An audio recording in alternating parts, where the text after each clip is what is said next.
Vitor Irajá, e o presidente Lula dá o tom político ao tarifaço de Donald Trump. Mas, como eu falei agora há pouco, publicamente ele sabe que tem que ter cautela. Mas nem tenta, Leandro. Antes de qualquer coisa, muito boa noite a você, a Ju e a todos. Essa própria apuração da Isabel Mega lembra dessa fala pública do presidente Lula de que o Brasil poderia dar, inclusive, uma resposta aos Estados Unidos. Mas, enquanto isso, o que a gente acompanhou foi uma tentativa por parte do Congresso Nacional e também de ministros do próprio presidente Lula de se comportarem como os adultos na sala.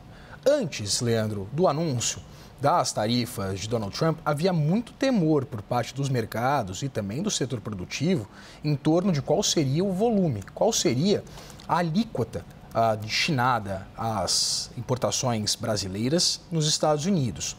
E esse temor, na verdade, foi alimentado, inclusive, por um relatório feito pela gestão de Donald Trump, que tratou o Brasil, inclusive, com bastante cuidado, né? Criticou exatamente a política tarifária do Brasil em relação aos Estados Unidos, destinou páginas e páginas desse relatório para criticar o Brasil. Então, havia uma expectativa de uma taxação em um volume maior. Tanto que muitos membros do mercado financeiro e também do setor produtivo com quem eu conversei consideram que essas medidas, o volume, a alíquota anunciada por Donald Trump, veio aquém, inclusive, das expectativas.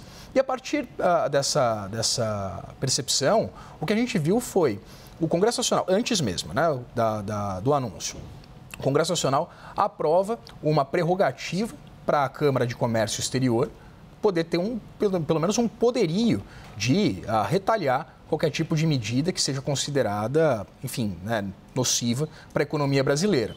Agora, o próprio vice-presidente Geraldo Alckmin, que também é ministro da Indústria, disse que é bom que o Brasil tenha um mecanismo para se defender, porém, que ele não deve usar. Ele deve continuar apostando, né, ele, o ministro Carlos Fávaro, que inclusive também disse que o Brasil pode encontrar novas oportunidades em meio a esse tarifaço, exatamente com a ampliação de mercados, busca por novos acordos comerciais, uma perspectiva também de um avanço nas negociações envolvendo o acordo entre o Mercosul e a União Europeia. E, enquanto isso, Alckmin tenta, de uma forma diplomática, conversar com autoridades e com membros da gestão de Donald Trump, exatamente para encontrar um meio termo, essa possibilidade de, pela diplomacia, esse impacto das tarifas de Donald Trump não sejam tão nocivos, mas há pelo menos esse viés positivo, essa leitura positiva, principalmente para o agronegócio. Mas, como disse a Mariana Janjacoma, inclusive, esse temor por parte de industriais dos Estados Unidos também encontra cor aqui no Brasil,